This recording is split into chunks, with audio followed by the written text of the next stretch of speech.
After 40, many men start believing belly fat is just part of life. They think a slower metabolism means endless cardio and miserable sweating. But in China, the goal was never to punish the body. It was to teach the body not to store fat in the first place. Think about the guy crushing treadmill sessions while still hiding his stomach under an oversized shirt. The real problem is usually stress hormones, weak core control, and a body stuck in survival mode. I grew up around these Eastern methods, and my body responded to fat very differently. Most people do not gain belly fat because they are lazy. They gain it because they eat like the world is ending in 5 minutes. You know the scene. Phone in one hand, television blasting in the background, and somehow the entire plate disappears before the brain even notices. Then comes the heavy stomach, the food coma, and that moment where you unbutton your jeans while pretending everything is fine. In many Chinese households, the rule is simple. Stop eating at 80% full. Not starving, not dieting, just stopping before discomfort begins. The first week is simple. Double the time of every meal. Chew slower, pause between bites, and actually notice the food.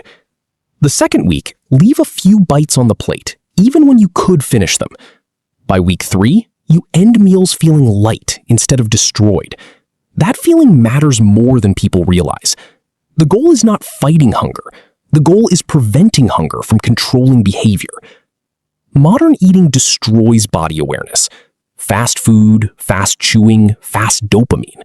A lot of people are overstimulated while eating, and the nervous system never calms down enough to register fullness signals.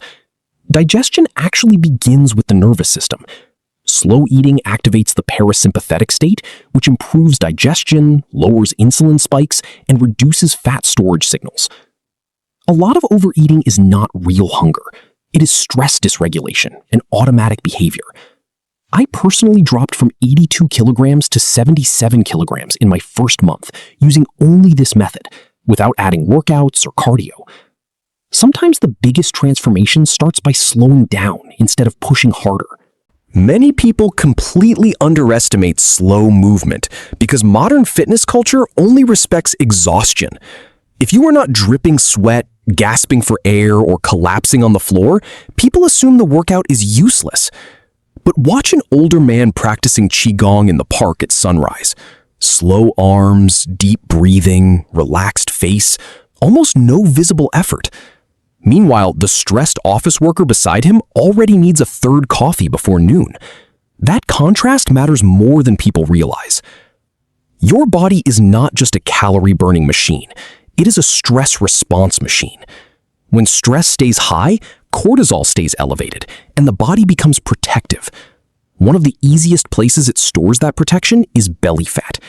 That is why many guys train harder every year, yet their stomach never changes. Qigong works differently. During the movement, you slowly raise your arms while breathing in, then lower them while breathing out. Nothing aggressive, nothing rushed. Every motion stays controlled and smooth. In the first week, practice only 5 minutes each morning. In the second week, move to 8 minutes. By week 3, reach 10 calm, focused minutes daily. At first, it almost feels too easy. That is exactly why so many people quit before understanding it. They are addicted to intensity and completely disconnected from recovery. But the goal here is teaching the nervous system safety instead of constant pressure.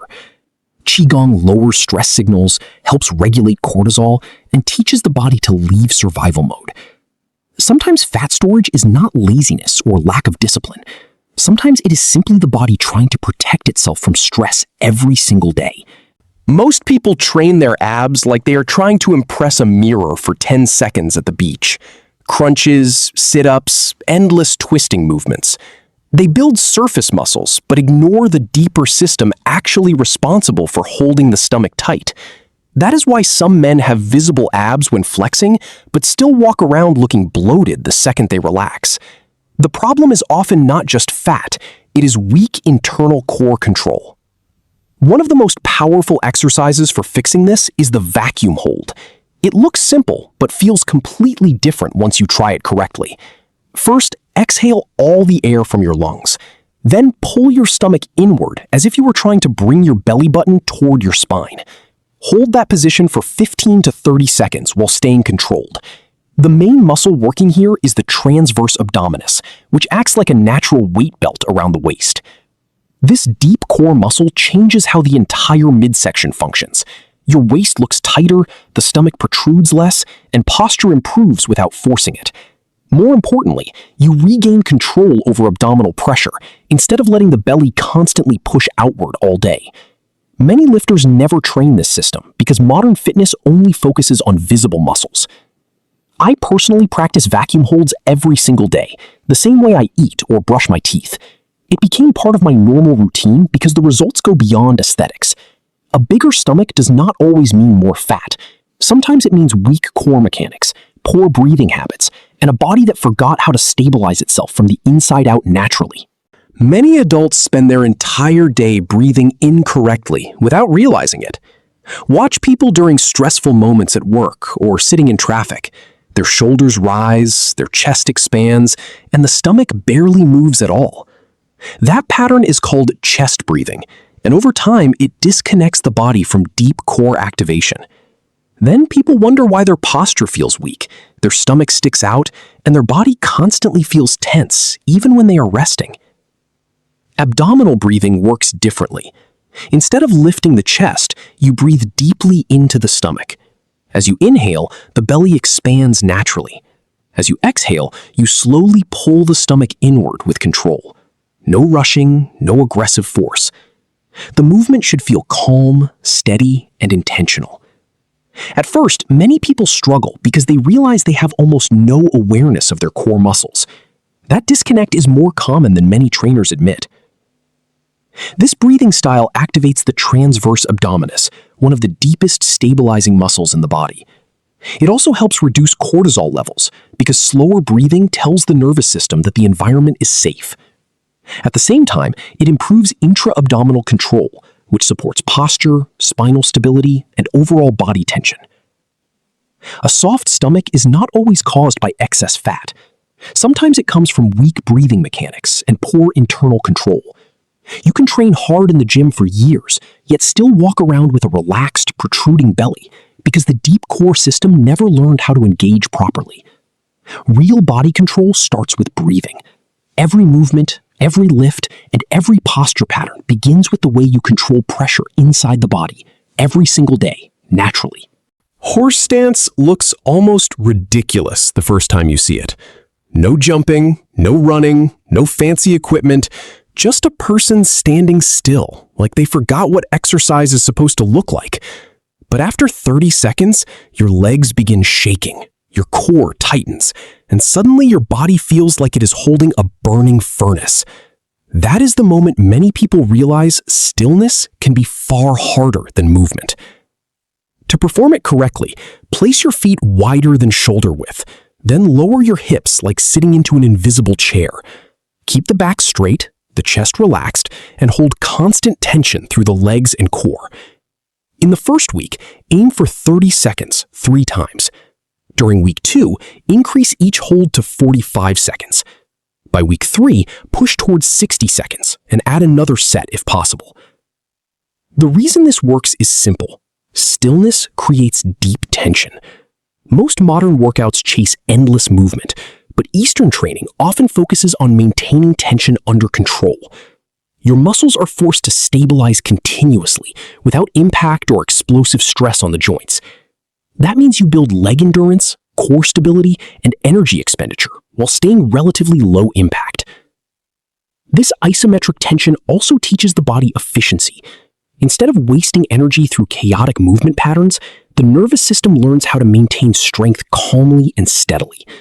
That is why many people feel surprisingly exhausted after only a few minutes. Western fitness culture usually says more movement equals better results. Eastern systems often believe more controlled tension creates deeper adaptation. The body changes when it learns to sustain force with stability. Sometimes standing still with discipline can challenge the body far more than another hour of random cardio ever will for most people today. Many people fail because they collect random exercises like souvenirs without building a real system. One day it is intense cardio. The next day it is endless crunches. Then by Friday they are exhausted and frustrated. Real transformation works differently. First, Qigong calms the stress response. Then, abdominal breathing activates the deep core. Vacuum hold creates internal tension control. Horse stance builds full body stability through sustained tension. Each method connects to the next, like rebuilding the body from the inside outward. This is the biggest mindset shift. You are not chasing fat loss. You are creating an environment where the body stops wanting to store fat in the first place. Belly fat is connected to stress hormones, posture, breathing mechanics, core weakness, and movement quality far more than people realize. This is not punishment training or endless sweating. It is a fat prevention lifestyle built on daily control and consistency. When the body finally feels stable, strong, and safe, it stops protecting itself with excess fat. Strong systems naturally create leaner bodies over time, without destroying joints, energy, mood, or your relationship with exercise forever.